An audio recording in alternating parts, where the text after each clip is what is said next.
Hello students, welcome to maths vibes. आज हम discuss करेंगे CSIR नेट 30 नवंबर 2020 रियल एनालिसिस के क्वेश्चन है। फर्स्ट क्वेश्चन जो हमारा पार्ट बी में पूछा गया और क्वेश्चन आईडी है 1020। Let f is a non-constant polynomial of degree k and let g be a function from r to r be a bounded continuous function. Which of the following statement is necessarily true? The first one is there always exists x naught belongs to R such that f of x naught is equals to g of x naught. The second one is there is no x naught belongs to R such that f of x naught is equals to g of x naught. Third one is there exists x naught belongs to R such that f of x naught is equals to g of x naught if k is even. And the fourth one is there exists x naught belongs to R such that f of x naught is equals to g of x naught if k is odd. So हमें बोला गया कि f कोई भी एक non constant polynomial है और g हमारा बाउंडेड है। तो इन ऑप्शंस में से कुछ ऑप्शंस को डिस्कार्ड करने के लिए हम कंसीडर कर लेते हैं late f of x is equals to x square and g of x is minus of 1.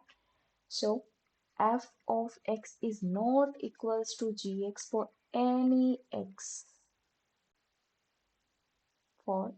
x, किसी भी x के लिए fx gx के इक्वल नहीं होगा. This implies that there does not belongs to R such that f of x naught is equals to g of x naught.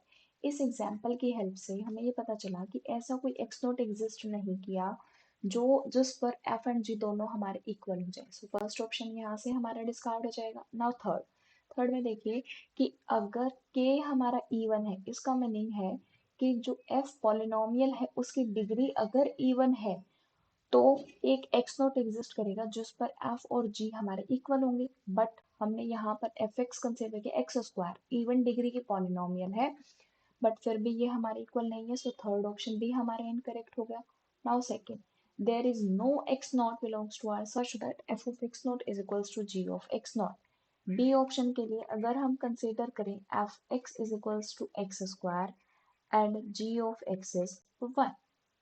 अगर जी x को 1 exist consider कर लिया, this implies that there exist X not is equals to 1 such that F of X not is equals to G of X not. हमारे पास एक ऐसा X not belongs to R exist किया जिस पर ये दोनों हमारे इक्वल हो गए. तो सेकेंड ऑप्शन में कहा है कि ऐसा कोई एक्स नॉट एग्जिस्ट नहीं करेगा. तो सेकेंड हमारा इनकरेक्ट हो गया. Now fourth, there exists x naught belongs to R such that f of x naught is equals to g of x naught if k is odd. अगर k की value हमारे पास even है तो हमारे पास कोई x naught एग्जिस्ट नहीं किया. अगर k की वैल्यू ऑड होगी तो हमारे पास पॉसिबिलिटी है कि हाँ कुछ ऐसे नॉट एग्जिस्ट करेंगे जिस पर f of x naught हमारा g of x naught के इक्वल आ जाएगा. पार्ट बी में पूछा गया क्वेश्चन है, सो फोर्थ ऑप्शन इसका करेक्ट हो जाएगा. एंड जो नेक्स्ट क्वेश्चन है वो हमारा पार्ट सी में पूछा गया रियल एनालिसिस का ही क्वेश्चन है.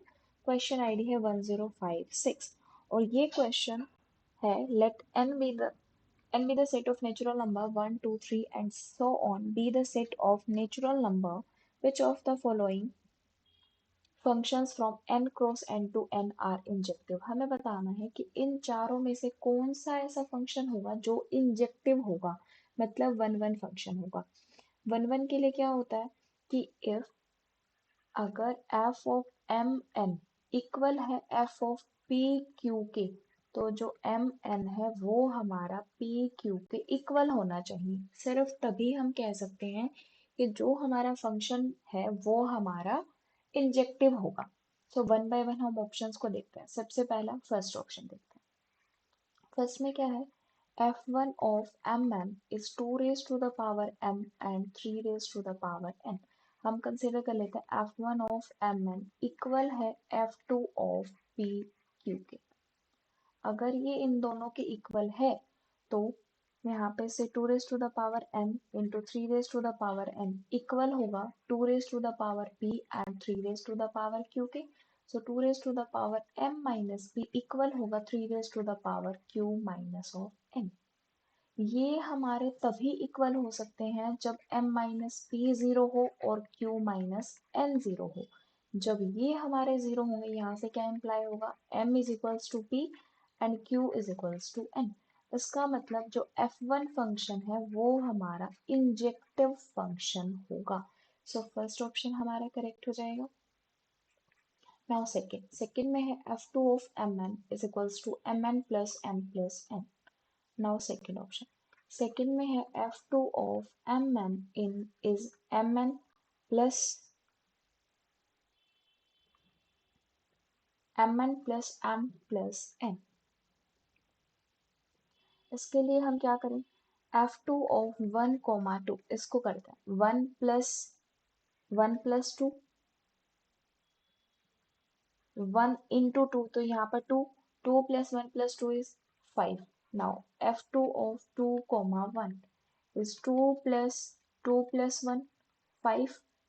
अब यहाँ से हमें पता चला कि f2 ऑफ 1, 2 f2 ऑफ 2, 1 इन दोनों की वैल्यू 5 इक्वल है, but 1, 2 is not equals to 2, 1। इसका मीनिंग क्या हुआ, जो सेकेंड ऑप्शन में हमें फंक्शन डिफाइन है वो हमारा इंजेक्टिव नहीं होगा। नाउ थर्ड में है f3 of mn is m² plus n³। Third में है f3 of mn is m² plus n³। इसके लिए भी अगर हम कुछ m एंड n की कुछ वैल्यू कंसिडर करें, लाइक f3 ऑफ 1 एंड 4, तो 1 plus 4 cube is 65 and f3 of 8, 1 is 8² plus 1 again 65। तो f3 ऑफ 1, 4 इक्वल नहीं है f3 ऑफ, सॉरी, ये दोनों तो हमारे इक्वल है f3 of 8, 1 is equals to 65, but 1, 4 is not equal to 8, 1। So third option भी हमारा डिस्कार्ड हो गया यहाँ से। So third option is also discarded. Now fourth में है f4 of mn is m² into n³।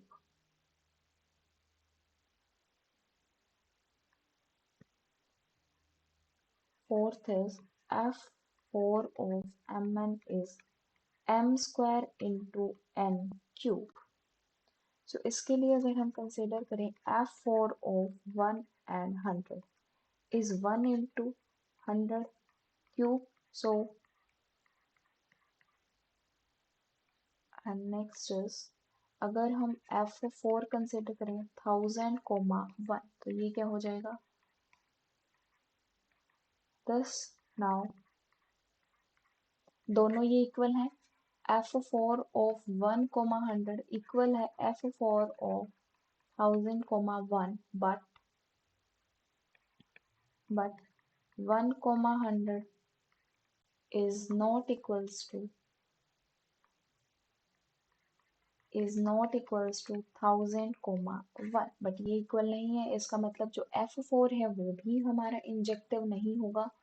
सो इस क्वेश्चन का जो करेक्ट आंसर है वो हमारा फर्स्ट ऑप्शन होगा। अगर आपको वीडियो पसंद आई हो तो लाइक करें, शेयर करें, और अगर अब तक चैनल को सब्सक्राइब नहीं किया है तो सब्सक्राइब करें। आप चैनल पर विजिट करके और भी सॉल्यूशंस देख सकते हैं। Thank you.